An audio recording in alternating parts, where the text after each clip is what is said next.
Assalamu alaikum wa rahmatullahi wa barakatuh. People spend their lives looking for love from someone or from others, seeking their validations and approval that they think will fulfill their desires and give them a reason for living. The moment you were born, you were totally dependent on others.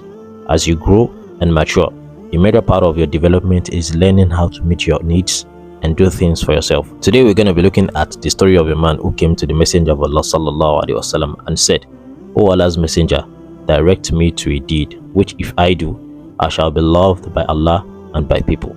The Messenger sallallahu alaihi wasallam said, "Abstain in the world, Allah will love you, and abstain from people's possessions, people will love you." Rawahu Ibn Majah. Looking at this story, this unknown man came and asked about two things: how to gain Allah's love and people's love. Seeking to gain the love and acceptance of people is not entirely bad in and of itself, as we can see in this hadith, but the questioner was conscious of the need to gain the love of Allah first. That is the hierarchy. To achieve this, just one formula was given to this man, and that is abstinence. Abstinence in this world entails leaving non-beneficial things in this world that can affect our focus on deeds that will make us be among the inheritors of the hereafter. As for attaining people's love, it's simply by abstaining from hoping, asking, begging, and looking up to them. Here's the psychology the Prophet ﷺ is teaching us. Asking, hoping, and being interested in their achievements and possessions is their own manipulation of you. Deep down, they are tired of you and find you offensive. Like it used to be said about Allah's nature and the human nature. For Allah, His nature is this: "In tarakta su'aluhu yaghdabu." When you cease to ask Him is when He becomes angry. Asking Him is where His joy lies, and you will be granted, surely.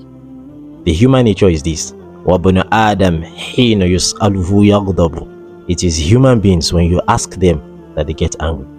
Asking and begging changes the psychological state of a person, even if the apparent condition suggests otherwise. Like the poet says, "Al-'abdu hurrun ma qani'." A slave is free as long as he is contented. "Wal-hurru 'abdun ma tami'." A freeborn is a slave as long as he hopes from people. Think about that. Begging, hoping, and having an eye on people's possession and achievement whilst they know only puts your dignity on the line, while Allah has created us as human beings with dignity and self-respect by saying, وَلَقَدْ قَرَّمْنَا بَنِي آدَمَ. Indeed, we have honored the son of Adam. It has been reported that Umar bin al-Khattab radiallahu anhu used to say, "At-tama' faqrun wal-ya'su ghina wa inna ahadikum idha ya'isa min shay'in istaghna anhu." To desire from people is poverty, and giving up or ignoring what people possesses is richness. And verily, each one of you, when he ignores a thing, he becomes self-sufficient from it. This is something a person feels inside, because whatever is ignored being sought, the heart is not tied to it, nor is it a slave to it, nor to the person whom you are hoping in. Allah has made earth for our benefits. He has given us control over it. Then it becomes our duty to profit from this favor and to exert ourselves to seek Allah's bounties throughout the earth. فَابْتَغُوا عِنْدَ اللَّهِ الرِّزْقَ وَاعْبُدُوهُ وَاشْكُرُوا لَهُ. Then seek your sustenance from Allah, serve Him, and be grateful to Him. To Him will be your return.